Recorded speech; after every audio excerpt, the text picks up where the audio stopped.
I do approach a lot of things from a place of servanthood. You know, we are in this business of helping people. When you like filter it down all the way, it's like, how can I help you? Right? Which is such a simple question. It's like, how can I help you? If you're just kind and you treat everybody, how you want to be treated, like you want to build bridges, not burn them. They feed off the set energy and they feed off those vibes, and they come back and they're like, we've never worked with a production company that cares this much about how their sets are run. On episode 341 of the podcast, I chat with Nathan Cheuvront, who runs a commercial production company, and they're working on productions north of $200,000. We talk about his journey of running this business as a solopreneur, and then building something brand new, where today he has a partner, and we just kind of talk about some of the pros and cons of both approaches, and there's some really good nuggets, really good stuff in here. We also talk about sex, drugs, and rock and roll. If this is your first episode, you're gonna be like, oh, what the heck? But if you've been around for a while, you're like, sex? You guys... Yes. We actually did talk about these three things. It's hilarious. I just love talking through the things that have been working for him in his business as he is continuing to reach new levels of success in his video business. I'm excited to learn. I hope you are too. What is up, friends? I'm Ryan Coral from Studio Sherpas, and this is the Grow Your Video Business podcast. This is the show for corporate and commercial filmmakers who want to work on their business. So that being said, we talk about the least sexy of the things. We don't talk about the cool new gear that's coming out. We don't talk about, new lenses or new editing software usually, but we talk about business, the business of production. We talk about how to get more sales, how to be more efficient in the work that we do, how to hire somebody, how to fire somebody. We talk about process and all of the things that it takes to build something that is sustainable. So if you're in a space where you're like, yes, I want to keep doing video, I want to do it longer, I want to make more money at it, that would be really cool. And maybe you're not as selfish as somebody like me and you're like, no, I could make no money, this is great. Well, I could only do that for so long. And then, then we had a family, and then, things grew, and along with growing, our debt continued to grow, and we were like, we got to make some more money here. And so over the last 18 years of refining, building, and starting from scratch, and rebranding and creating new brand, all of that stuff. I've done a lot of things, and I'm excited to share with you my journey and also introduce you to some of my incredible friends, filmmakers, and otherwise, and other than filmmakers, to share what works, what we've done that's worked, what hasn't worked, and help you build something that is sustainable so that you can live your best life doing the thing that you feel you're called to do. So that sounds like you're in the right place. I'm so happy. If you are new and you haven't downloaded my free 6-figure filmmaker workshop, I would invite you to do that. And you can do that by going to studiosherpas.com/workshop. In that workshop, I'm taking 18 years of experience, and I've whittled it down to 3 areas that I think if you could focus on, you could build something better than what you currently have. I invite you to check that out. It's completely free, and you can do that at studiosherpas.com/workshop. That's it. Let's jump into this episode. I'm so happy that you're here. This is good stuff. I think you're going to enjoy this conversation. Here we go. What's up, friends? Hey, welcome to another episode of the podcast. Today with me is fellow filmmaker Nathan Cheuvront, who is in the Atlanta area. He's been doing commercial work for the last 10 plus years. He's got a unique setup in his business. We'll dive into that, but he's been part of the Studio Sherpas community for a long time. And Nathan, it's good to finally get you on the show. Welcome. Yeah, man, I'm pumped to be here. Very pumped to be here. Been a fan of the show and Studio Sherpas and Video Business Academy for a long time, and just glad to be here, honestly. How did you stumble across this world that I've kind of created? Literally in the Apple Podcast app, typed in video business, and then Studio Sherpas came up. So it was a pretty simple search and find. I'm not sure what episode you were on when we started. It may have been like in the 50s or 60s. Yeah, dude, But that's I like went so back long and ago. listened to like a lot. Like Yeah. I was like probably going through at 2 times speed, of course, Right. because Yes. it's a lot of content. But Although it's probably hard to listen to me after I've had a coffee at 2x. I you're don't more know like how. the 4 or 5x at that point. But I can decipher pretty well now. That's good. The coffee 2 times Ryan. So yeah. Boy, that just sounds like torture. What in your current business with what you've got going on? Like, what's lighting you up today? Like, where are you finding joy in this work that can create those feelings, but also can create a lot of other feelings? Yeah, I mean, I think something that's bringing a lot of joy is like we feel like we're kind of creatively getting there finally with the merge of cinematic and commercial. It's something we've always aspired to, but we didn't really know what all it would take to get there. And so like now we're kind of witnessing that. We're getting the bigger spots, the bigger ads with bigger brands that really want to produce well-told storytelling cinematic commercials. And so when you first start, it's like you and your buddy running around trying to make corporate film, and you're filming, people on laptops working at their desk and trying to tell a story with that. Yeah. And you're like, I'm doing it. But then you like go watch an ad for Amazon and you're like, I'm nowhere close. So that's what's bringing me joy. Plus just managing the team here at South End. We're a small team. We're a team of 5. But me and my partner get to oversee the 3 people that we work with, which is a producer, editor, and admin. So that's our team with Joey and I. Joey's our creative director, and I'm head of production here at South End. So like the synergy of actually growing the business and then like being a part of the team is something that like brings me a lot of joy. I'm a team player. I've always played team sports growing up. I love that like camaraderie that exists and bouncing ideas off of one another and like taking on the challenge. So those are 2 things bringing me joy right now. That's so good. When I think about being in that spot of like wanting those bigger, it was always like Nike, Apple, seeing those spots and like, man, that's what I want to be able to create, like that level. And for a long time it was, if I had better lights, if I had better mics, if I had a better camera, if I had better lens, these gear things. And that while those definitely attribute to like things looking much prettier and making it way easier for an agency to say like, oh yeah, you guys, you're a team, but to have that agency call you back and want to keep working with you, what is the formula? What handful of things outside of just the gear, being able to up level your gear, would you say have positioned you? Because you guys are doing, I mean, some of your commercial stuff is like over $200,000, right?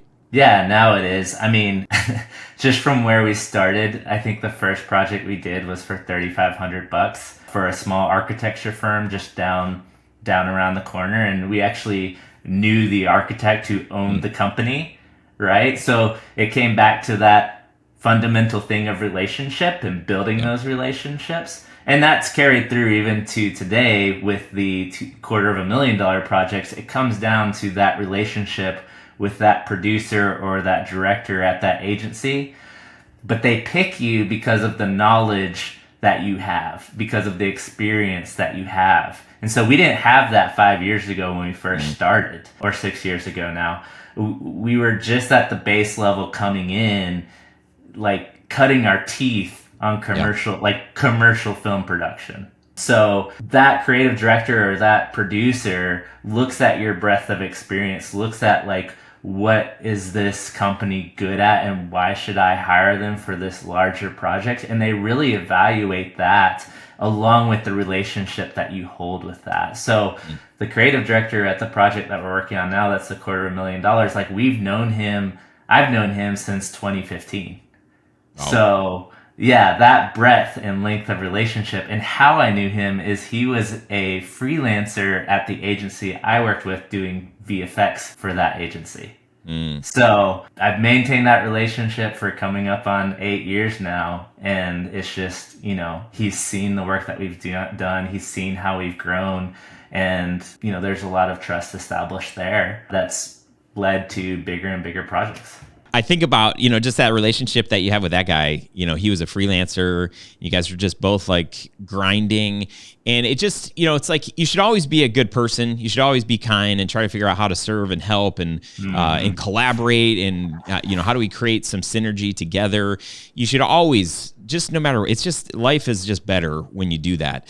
And then what's beautiful in situations like this, where it's like, you could have been a jerk. You're like, hey dude, like, we just need you or whatever. Like, you're just like me. So I'm trying to climb the ladder and get bigger jobs and you're kind of in my way, whatever, whatever. It could have been anything, but it wasn't. Like you didn't have that attitude or mindset, and whatever decisions we're making or situations that we find ourselves in, people are like, oh, well, I burned that bridge. It's like, man, like whatever you can do to like try not to be not in that business. Don't be in the bridge burning business. You really can't get anywhere. You can't, and you never know who you're talking to, where they're going to be in 10 years, in 20. Right. Because here I am, almost 2 decades into this business, and there are people that I talked to that I talked to almost 20 years ago. That you did a wedding film for. Yeah, yes, exactly. And then some of these guys that we did their wedding films, some of these couples, they've started their own businesses, and now they're they're making a crap ton of money, and it's not that it's all about the money, but it's just like, if you're just kind and you treat everybody, how you want to be treated, when it comes to like a business deal or opportunity, like that's what you want. You want to build bridges, not burn them. And I just think that's a cool example of yours, and I think an encouragement for all of us to just say, like, man, am I treating the people I'm working with, the people that are working for me, the people I'm hiring, am I treating them the same way that I want to be treated? Because who knows where they're going to end up, but it doesn't matter. In this moment, right here, right now, this is all we have. Am I treating them the best that I can? And I know you've had some success with doing that with your team, and talk a little bit about that. How your clients have seen how you guys work and how that's been beneficial. Yeah, I mean, just piggybacking off what you said, like I do approach a lot of things from a place of servanthood. We are in this business of helping people. When you like filter it down all the way, it's like, how can I help you, right? Which is such a simple question. It's like, how can I help you? And over time, like if you continue to just serve people and serve them in the best possible way that you can, they're going to see that as this person is a helpful person for whatever problem I'm trying to solve. So these agencies of record have these problems, these massive campaigns that they're trying to sell something for a company, or maybe even solving a PR problem. And then it comes all the way down to a producer that goes, what's a production team that I can hire that allows us to film this and solve this problem? And if they go, well, Nathan's super helpful over there at South End Films, he should be able to help me, then that leads to a sale. It's a reverse way of thinking about it. It's like, how can I serve this person in the best possible way, leaving my interests aside, leaving what's best for me aside. And obviously that comes from Jesus, washing the hands and feet. That's how I approach my relationships, and that's how I approach the business that comes to us. And that's how I approach my team too. I don't hire somebody expecting them to be the best at what they do and that like they'll solve every single problem for me. I want them to take ownership of their role and responsibility, but I also want to come underneath them and ask them, how can I help? How can I serve you? How can I make you the best in this role possible? And I think even some of the podcasts I've listened to, Ryan, like you've hired greener editors, people that may not have had it all figured out, maybe come right out of here down in Georgia, it's Savannah, it's SCAD, Savannah College of Art and Design, huge wealth of young green talent that's eager to do something, but they've never edited an actual project for an actual client ever. So here they come thinking like, I have this all figured out. And then they get the first round of feedback and they're like, brokenhearted. what is this? Yeah. Tears. What do you mean it's not perfect? I worked so hard on this. Right. And it may even come from us internally. My partner, Joey, he's our director. He's our creative director. And we recently hired an editor this year. It was our first editor hire. She's straight out of college and she's great. But the first 2 or 3 things she just crushed. And then like the next thing came up and Joe and I looked at each other, we're like, this isn't gonna fly. Yeah. We can't show this to anyone. What happened? So we had to like go back and be like, okay, how do we breach this with our editor? How do we bring this up? How do we say, look, you've been crushing it, but this one falls flat. And so again, taking a servant attitude towards that and saying, well, maybe I didn't communicate something clearly to that editor. Maybe I didn't set expectations, or maybe I should have maybe I was off doing something else too much and didn't invest enough time into what I wanted this to be, rather than just like plopping the blame on her and saying, hey, go back to your edit room for 8 hours and figure this out, because this sucks. That approach team-wise too, that give and take team-wise, happens with our producer. Me and her give and take a lot. We try to feel like where each other is coming in on at a different project. What's hot, what's not, what's, temperature wise, who's angry, who's not angry, and okay, how can we help solve these problems from more of a place of how can I serve you? I don't mean the whole podcast to become about servanthood, but yeah, but it's a great perspective. I'm kind of stuck on one of the things that you said where, mistakes made or the project, the edit isn't where you want. And like I get frustrated quite a bit in not so much inside of the projects because I'm not, I'm just not a part of production. But I get frustrated in other areas. And a long time ago, first business coach that I ever had, I had this one employee I wanted to fire multiple times. And every single time my business coach would press into that, ask me more questions about the situation that I was frustrated by. And it always came back to me. It pissed me off like so much because I'm like, I just want this person is not doing what I want them to do. And she's like, but did you ever clearly say? And I'm like, no, but you should just know that you don't do this or say this or act like this or whatever. And she's like, well, from your world and your perspective, yes, that's right. But if you didn't set this as an expectation. So I just want to share that because that was such a massive, I think, epiphany for my own life. It was such great coaching.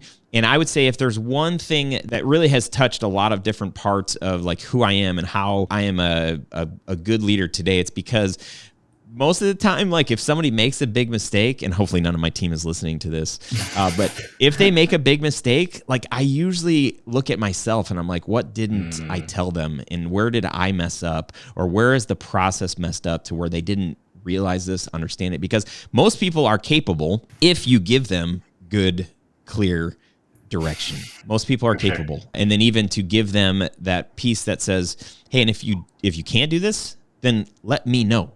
And let me come alongside you, help you. And that's the part, I leave that part out a lot. I just assume that, hey, if you get stuck, you'll come to me and say like, hey, I know, deadline's tomorrow. I've set aside today and I'm just stuck. I'm hitting my head up against the desk. And I'm like, oh, shoot. Yeah, let me, or like, what happens now is like, or not now, but like other times we're past the deadline. I'm like, hey, where's the thing? It's like, oh, I didn't know how to, I'm like, why haven't you come to me to just say I need help? I'm stuck. I was like, man, okay, I can be annoyed. And that is annoying.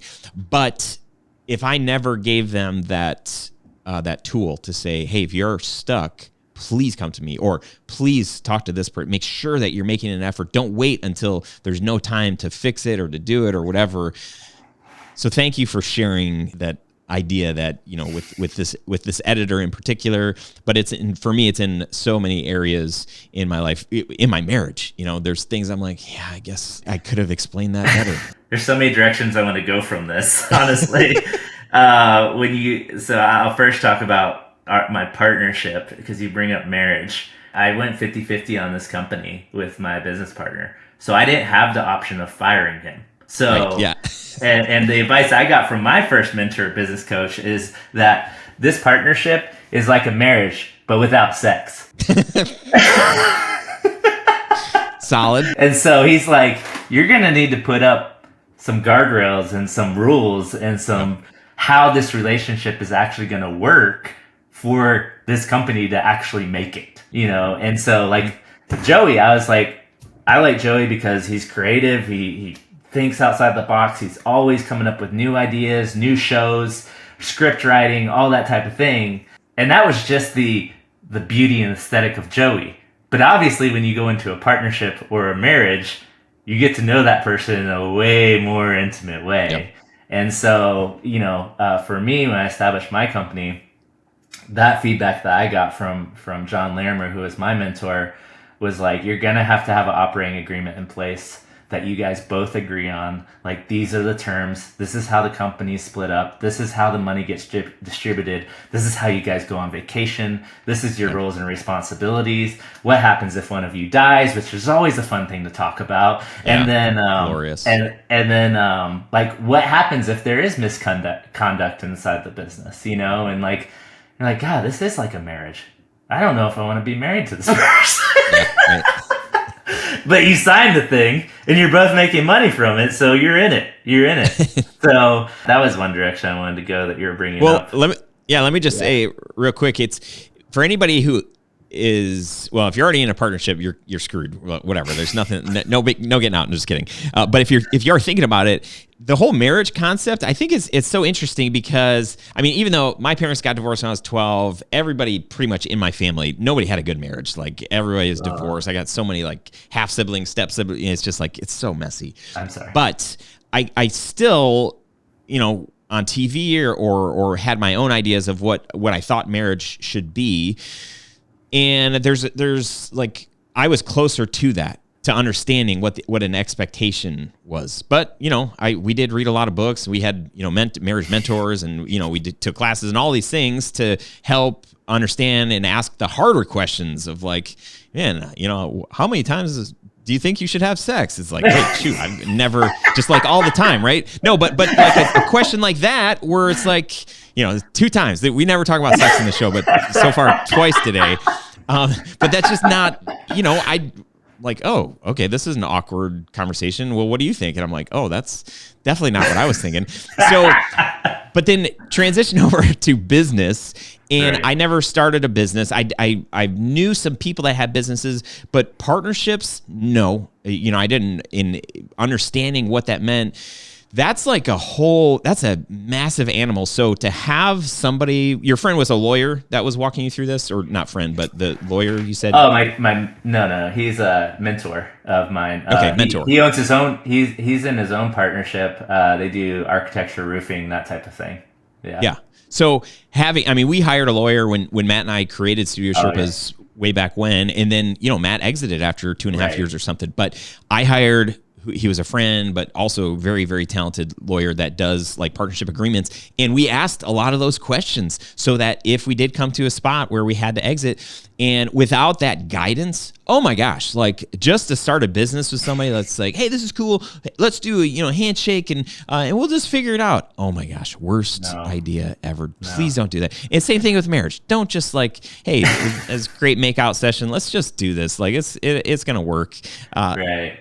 Get counseling, read, understand, like when the things don't, when it's not all warm, fuzzy and you're making money or whatever, right. What could go wrong? What are you going to do? I think that's sage advice. So thanks for bringing that up too. That's good. Yeah. When I went to start this company, I was coming out of agency world and I was back in the freelancing a little bit. And I got advice from other business owners about whether I should go into a partnership or whether I should just solopreneur it. And a lot of people were like, no, you don't want a partnership. Like you don't need that. One, you're gonna split the revenue in half. Like all the, you're splitting that money up, and it's just gonna create more headaches and all that. But like, again, like I said earlier, like I'm kind of a team oriented guy. Like I love working in a team.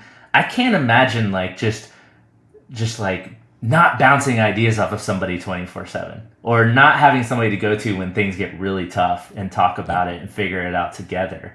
Probably very extroverted in that way, that I like to do that. And I don't just like to sit with my thoughts and figure them out on my own. I can relate. I know what you're saying. But yeah, I mean, it had its hard times, it had some times when I was like, why did I choose this guy, or like you were saying, I want to fire this person, but through thick and thin, like I know I'm better off for it. I know that was the plan, and I wouldn't do it another way now, and our company is seeing the benefits of all that groundwork laid because Joe heads up the creative department and I head up the production side. and like it works. Like it's beautifully married together in a way that like Joe understands creatively what needs to happen from a brand standpoint, from a storytelling standpoint, from a visual standpoint, and I understand how it has to happen from a budget standpoint, from a logistics standpoint, from a production knowledge standpoint. Yeah. So it's cool. It's cool. I think, I was sharing before we hit record, we're in transition right now. Grant, who's been with me for 9 years, my lead production guy, moving on. And so we're hiring a new producer, and I've run this company by myself, not by, sole owner. And I've had people I've hired, intentionally people that I'm like, okay, production, eventually I want to hand that off. And then business operations, I want to hand that off. Without those pieces. So even as you're talking about the makeup of what you built, if you were both wired to be producers, it could work, but it would be a lot tougher, right? Or if you were both creative directors, right, it wouldn't work. Right.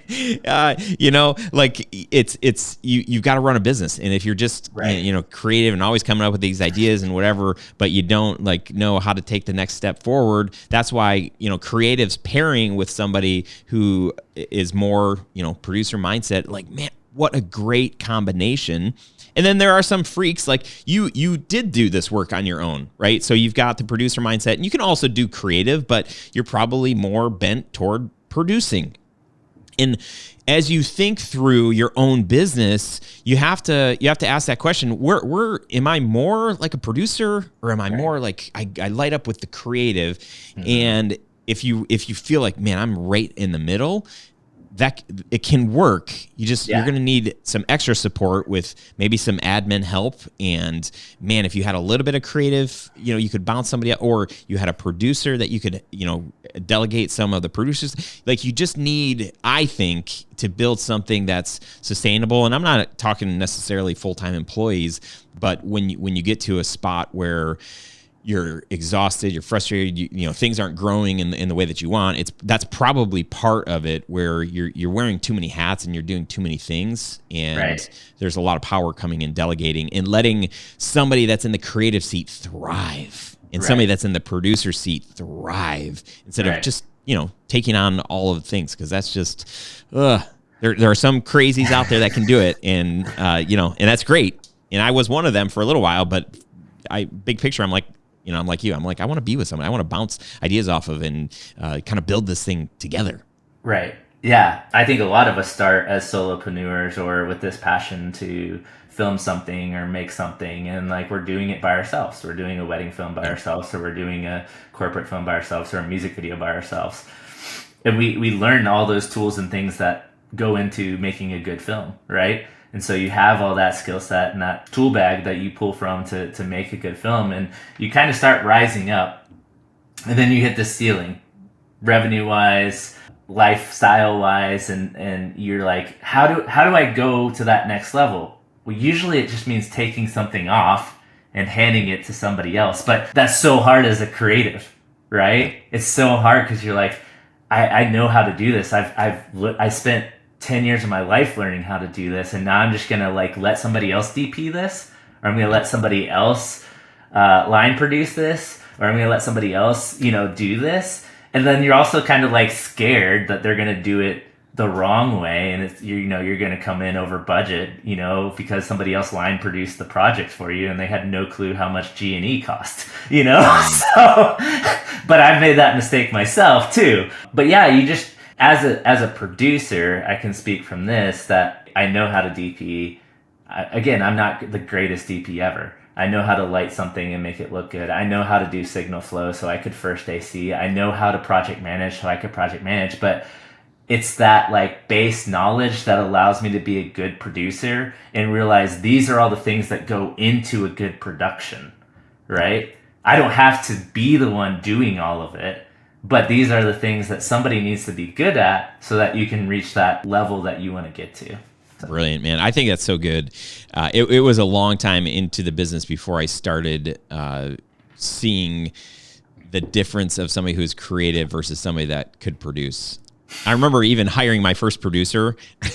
Somebody was like, "Hey, you should talk to Joshua. I think he'd be a great fit for you as a producer." I'm like, "Okay." So I'm interviewing Joshua. I'm like, "So what does a producer do?" And he like, kind of listed off all these things. And I'm like, "I've been doing this work for, at the time, I don't know, 8 or 10 years." And he lists all these things off. And I was like, "Man," I'm like, "that sounds like my job." but it also, I was like, wow, I never even thought that somebody else would be able to do these things or want to do these things. I just did them out of necessity. And that was kind of a whole mind shift for me to realize that not only is somebody like really want to get into the details even more than I did, that was weird, but that somebody would, like, he didn't want to touch a camera. He didn't want to edit. Right. Did he want to like speak into and help make it happen? Yeah. Like, and he knew how to get it done. I'm like, wow, this is a thing. This is brilliant. These people exist. Yeah. And then, I hire him and I was like, I loved my work so much more because, I could bounce ideas off a producer and then just know it's going to happen. I'm like, this is brilliant. Who came up with this? Hollywood. I'm a slow learner. Hollywood did. Yeah, exactly. Yeah, I mean, that's kind of, again, you're kind of segueing perfectly here for me. So anyways, thank you. I don't know who's running this podcast. You're welcome. But, but yeah, the reason the Hollywood studio exists the way it exists is because each of those roles adds up to making a film. So when we looked at our company, and not every company has to be like this, not every video production has to be this, but we are like, we just want to be a house of producers and directors possibly, and maybe an editor, right? But if we go out and hire every single department head, a DP, a gaffer, a colorist, like that's a lot of overhead for us to carry. And then we're working on project-based work, right? And so at times there's a huge influx, but at times there's a decrease. That's just how it works. You're not going to be flush with projects 24/7, 365. You're going to have big projects come in somewhere around, February, March, when all the budgets are in order, and you'll execute on those. And then people want to film in the summertime because it's pretty outside. And then people want to wrap things up right before a budget ends. But then you kind of go into a dark period, usually around Christmas, Thanksgiving, Christmas, New Year's, 3 or 4 months. And so if you just have all those roles sitting there and they're like, well, we're not doing anything as a DP, as a gaffer, or that type of thing, then, I mean, it's really just cash that's not being used correctly. So we hire our crews based on the projects that come to us, and we have a bench of wardrobe artists or food stylists that we go to and we select based on the project. And what that helps us actually is we bend those creative decisions towards the brand. So if we need a food stylist for Coke, why would we go hire a food stylist that does like barbecue? No, we'd hire a food stylist that knows Coke, that can do food styling for Coke. And that just makes sense. Like when people are putting movies together, they're going to hire the crews that have experience shooting a sci-fi movie. And it works if you hire somebody that's doing a drama too, like it can work. But you find those people and that personnel that fit the film or the production that you're actually working on at that time. And the results have been kind of beautiful. Dude, that's a great, this is a fun topic too, because 18 years in business, I've been as skinny as one person running the business, being in the business, to, I mean, I think at our peak around like 2012, 2013, I think I had like 9 people working for me. And I just kept thinking like, oh yeah, well, okay, we'll just hire this role and this role and this role. And then we got to a spot, this was actually after the pandemic. The team had shrunk, kind of fell from like 9 to 7 to 5, up to 6 to 4 to 5 to 6. And then after the pandemic, we were at 4, or during the pandemic, we were at 4 people. Shortly thereafter, when we started getting back to work, John, who had worked for me for 10 years, came to me and said, hey, like, it's time for me to move on.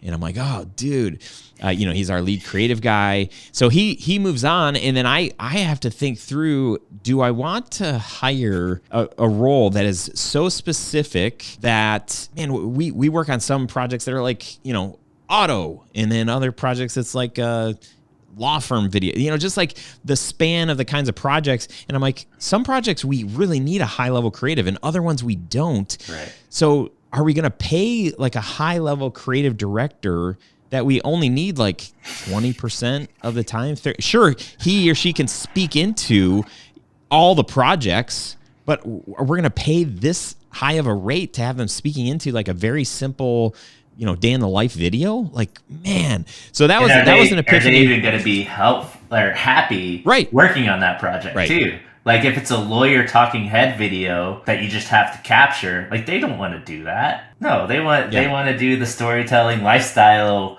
real estate film, that for, that big national company. That's what they're aspiring to. So if you throw them on in a conference room with a talking head lawyer for all day, they're just going to resent you. Yes. So I would say for us, as we were like a video generalist company that really had a bend toward brand films, that's what we wanted to do, but we still ended up doing a ton of different things. The more specialized you become, the harder it is to be able to pivot and to do all the things. But as soon as you do find a niche, then it's like, oh, okay, what are the roles that we have to do this niche? Mm-hmm. And some of them might say like, well, you need, creative director, you do need a DP. We made a decision at some point, like, we don't need a DP. Like, let's hire a DP when we need them. Right. And like you're saying, let's hire the specialist, the one that can do coke, not like do coke, but like, can film coke, and sex, drugs, and rock and roll. Goodness gracious, I digress.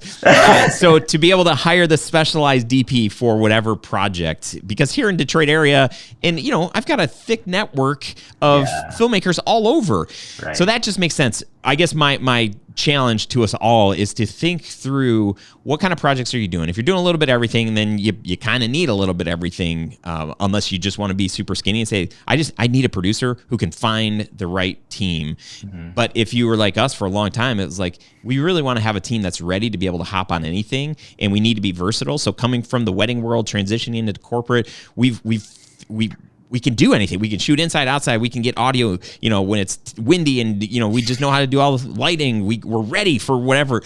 And, we get older, we figure out more like what our niche is, what's important. And so I'm in this space now where I'm like, okay, bare bones, what's the skinniest team that we can have to have the most effect, the most impact, but also, be profitable and all of those things. So that's kind of, I'm working through all of that stuff. Again, I feel like, every 2 or 3 years I'm reinventing all of the things, but I think that's just running a business, honestly. For a time, something may work, and then you want to pivot and do something a little bit different, and that role may not work anymore. Having a full-time videographer on your team may not work anymore because you want to go more stylized. You want to go more high-end, dramatic, cinematic type filmmaking, and that videographer, he's great, but like he's not that DP that you need. I think that's great. Giving people that freedom to say, hey, maybe when we were doing wedding films, the team was built for wedding films. Right. And then when it was time in 2012, we transitioned. It's like, we don't need that same team anymore. And we tried to get, it was like fitting a round hole in a square peg. And that's not how, I don't know what that is. That thing, it was like because we felt a little guilty, like, well, shoot, we got to keep them on because they're just part of the team. Right. And there's a season. There's a season for everything. Right. And I think my encouragement is just to spend time really figuring out what is it that you want and the direction that you're heading, and knowing the roles that you need, not the people. Figure out the roles first that are going to get you there, and then do you have the people currently? And then if you have too many people, that can help inform the decision to say, like, maybe it is time to let somebody go, and that sucks. It's hard, but that's just running a business. And I'm not here. I love charities. We support. We give a lot of money to charities and stuff like that. But my business can't be that. Yeah. Right. I want to care for the people that work for me, that work with me. But at the end of the day, I have to do what's in the best interest of the business. Yeah. And if we're going a different direction, that's the direction we got to go. And we got to figure out what are the parts that we need and what are the things that we don't need. Yeah. And it can be hard with even 1099 contractors that we've worked with for crew members for a long time, that for one reason or another, maybe they've gotten off their game. They're not as good as what they were because they're too distracted and working on too many projects at once. And you've had those hard conversations, and they're not even employees of yours, right? Yeah. But you care about them so much, and you're like, I'm sorry, I'm gonna have, what's going on here? First of all, like, your editing is horrible lately, and I'm gonna have to cut you loose. And they're like, I've been working 65, 70-hour work weeks. I'm editing 2 or 3 other bigger projects, and I haven't had the time to put into your project. It's like, well, you could have told me that before you accepted the project, but now I'm in this position, right? So it goes both ways. If you're hiring crew as a producer and you're seeing problems or issues, you have to address those. And sometimes you have to nip it in the bud and cut that crew member loose. And sometimes it sucks. You may have worked with that person as a crew member for 4 or 5 years. Maybe you wanted to bring them into your company, but they weren't. They were like, I want to freelance, which great, freelance. That's the world we live in. But you have to cut them loose because of some habit they formed or something that is not benefiting your company. So you're like, luckily I don't have to fire you, but I have to fire you. I have to not call you anymore. Fire. Yeah. 4 jobs. It's not me, it's you. Or wait, no, shoot. Wait, it was us at the beginning of the conversation, and now it's them. So, right. See how it comes full circle? It actually is them. No, I'm just kidding. That's right. Oh man, that's good. Nathan, this has been fun, man. I mean, we could probably keep talking about production and all of the things for a long time.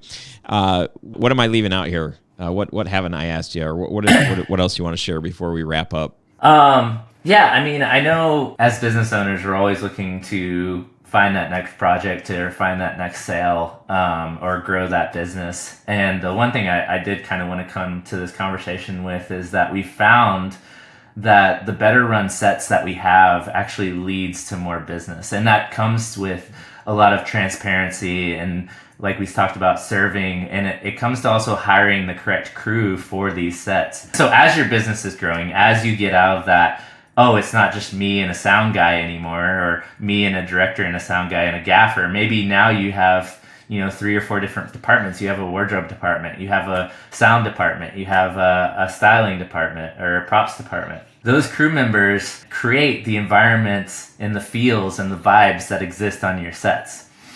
And your clients and partners will probably be walking onto those sets, and they'll get a real good inkling of whether this is a good set or a bad set really quickly.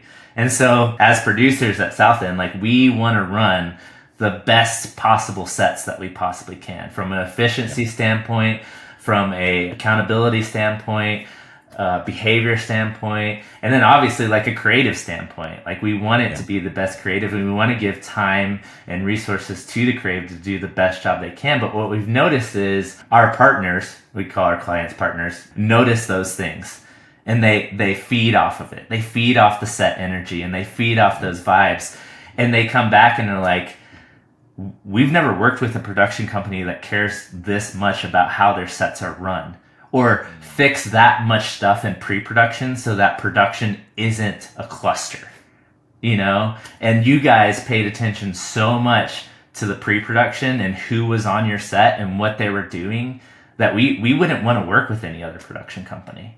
And so, like, that's our sales tactic. Like, you've had people on the podcast that talk about social media sales tactics and email sales tactics and that type of thing. And, like, I love marketing and it's great, but I'm also just a person that, like, loves experiences, and, like, I want my set experience to be the best possible set experience for anybody that walks on that set. And, like, I think that is what leads to more sales and more relationships and more generation of leads for us, is because small or big, people should walk away with, that was one of the best film experiences I've ever had in my life, or that was my first film experience and I want to do it again.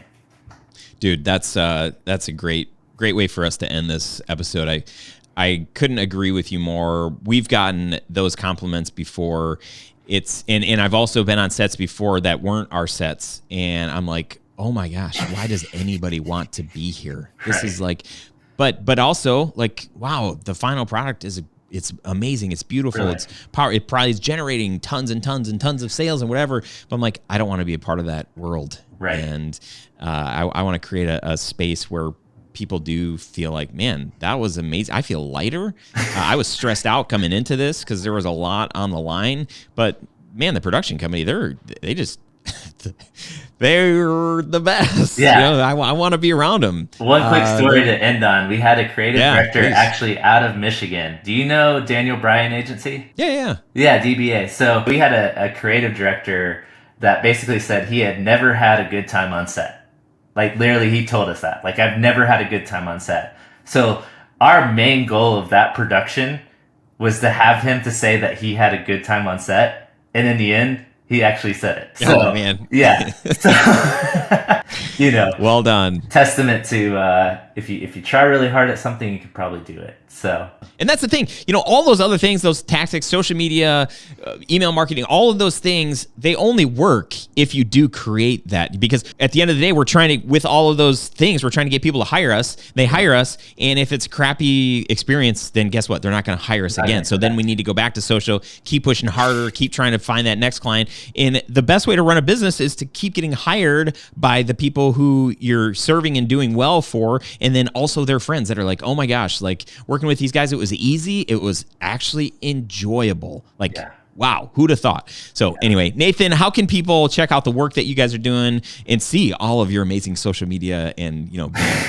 just in awe of all of that stuff? SouthEndFilms.com is our website, and then South End Films on Instagram. My name is just my Instagram, but there's really nothing production related on there. It's just kids and cats. Definitely go to South End Films. What else do you need? Yeah. Just South End Films. You'll see some of our productions on there, some behind the scenes, interesting stuff. Shoot us a message if you want. Happy to talk producer lingo. If you want to talk to Joe, I don't know how to get a hold of him, but I might be able to put you in touch. So if you're more on the creative side, guy. That's Joe. Yeah. Awesome, dude. Hey, man, thank you so much. Really appreciate you coming on today. This is a fun episode. Yeah. Thank you so much, Ryan. Appreciate it.